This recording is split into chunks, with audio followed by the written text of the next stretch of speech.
Hello YouTubies, I'm Grant, this is the garage, this is Granty's garage, and in this video I'm going to show you how to take the bumper off of a 996 or a 986 and go through why you should in regards to cleaning out your radiators. For this job you will need T25 and a T27 Torx bit, something to spin them with, Phillips screwdriver, get his permission first, flathead screwdriver, a trim pry tool, and a vacuum. You may also want a torch, an extension, and a spray lubricant penetrant WD-40. Starting at the top of the car, you want to take off this little panel here to access the screws that actually hold the bumper on.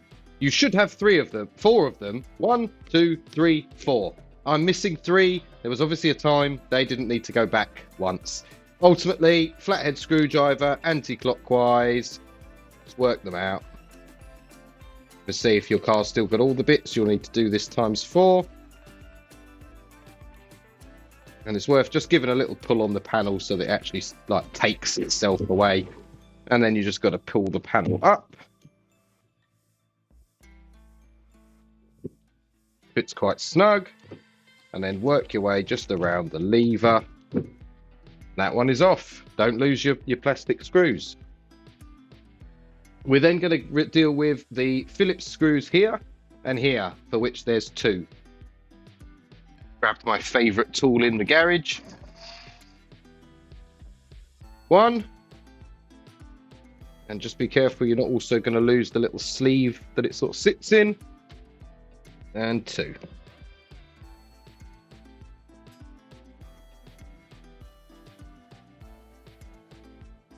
On each side of the car, you'll have 2 of these, if they're all there, that will need taking out to allow you to move this tray so we can access the guard, so we can access the screw that's in there.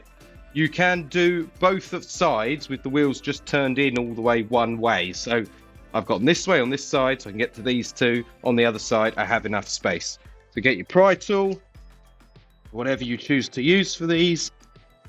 Just wiggle out the middle.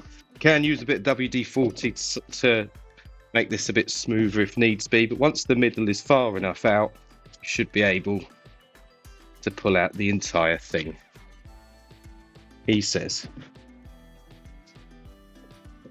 Here we go. We're going to go ahead and remove the other one. Forgive how filthy my car is, of course. I'm going to show you a slightly easier way around to get that just out of the way. You need to remove the side indicator. If you just pry it from the back and then pull it, there we go, that will come out. It's only held on with that clip there. And then you need to remove your bulbs, which is just like a quarter turn. Mine are aftermarket LEDs, so they're not actually bulbs, they just plug into that. And then that gives you a little bit of leverage from this side, so you're not really trying to stick something in between the painted bumper, obviously. So we're going to now go and try and just start pushing this guard out of the way, which isn't always the easiest thing, but doing it this way round often means, there we go, you're not pressing the pry tool against the bumper itself.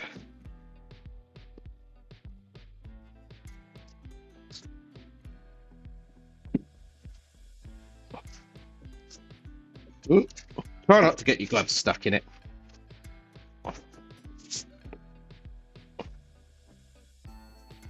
We're just trying to get access here so we can get to this screw. What we're going to do as well, we're going to take out the screw that's there, just the Phillips. Can't use the electric one for this because he's a little bit short.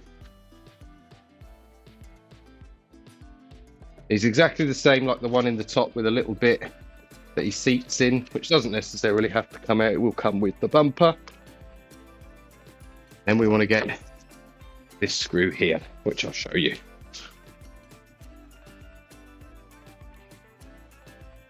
Now, I'm very zoomed in, but the screw we want is here. The top of him comes through this bracket, so there's the pointy end. He's underneath there, and we want to go ahead and remove him from underneath through the gap that we just made in here. He's also a Phillips. Chances are you're watching this video because you own one of these cars.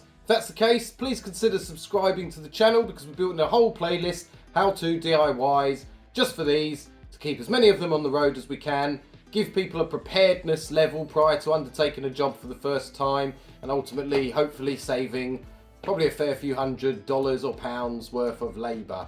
If you want to help the channel out back, you can consider giving us a thumbs up, leaving a comment below, even if it's a suggestion for the next video or a thank you. And if you can help a little bit more, we have the YouTube memberships that you can join from as little as £1 or $1, depending where you are, and the Patreon. Thanks so much. Underneath the car, there are 7 T27 bolts that you need to get out. There's one right on the corner on each side. There's this one here, and then there's this one here. You then have this central one, and then the same repeats on the other side.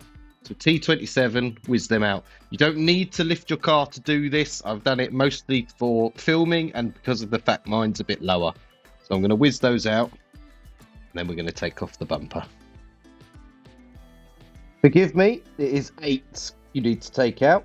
There are 2 in the corners because there's one hidden up here on each side in the very, very corner.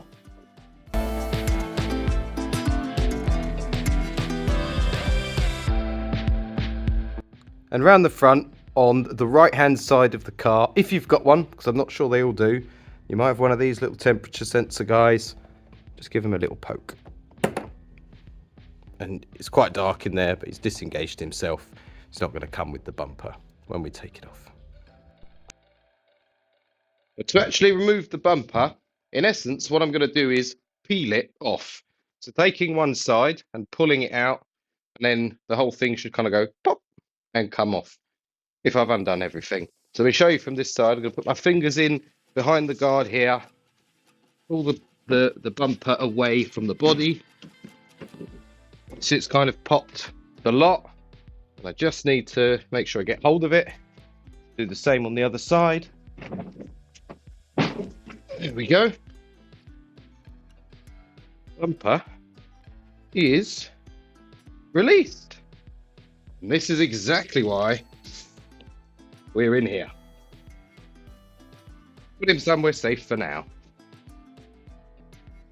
If you were just here for the bumper removal, if you hadn't guessed already, you're done. Putting it back on is just the reverse of everything we've done here.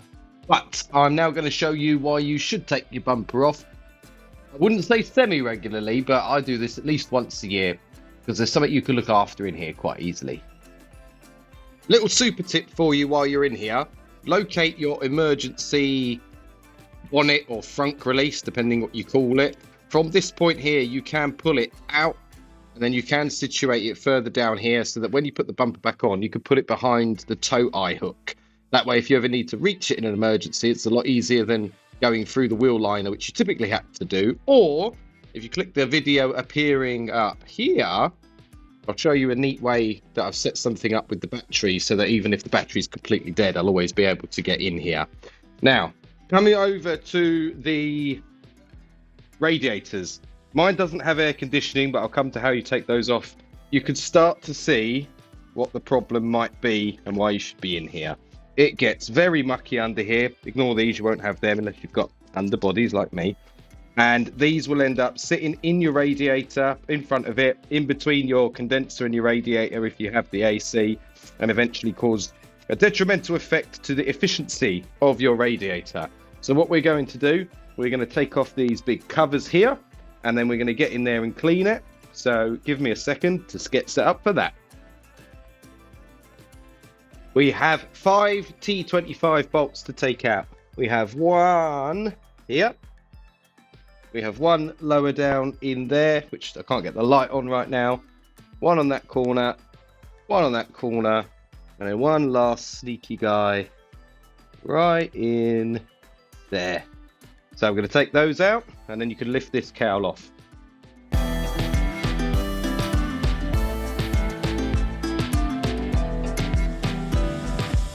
Bolts removed. Oh, well, that's what we're talking about. So when you have taken off the cover, you can get much better access to the radiator. You can see all the stuff collected in here. Lots of it can end up sitting down here, which if it's wet can help contribute to rot for this part of the frame. But all this stuff we want to clean off. Now, if you have the air conditioning, you will have a second condenser sitting on top of this that has a screw here and here, and then it sits in the tab there. There is enough give on the pipes. If you take those two screws out, you pull it back slightly that way, that tab comes off. You have enough space to get in here and clean it. And as you can see, I mean, I don't even know where that's come from, how that's got in there, but you get leaves and all sorts build up in here. Not very good for the car. So this is the point. I'm going to get out the Hoover, the vacuum, and the brush, and give this a good old clean.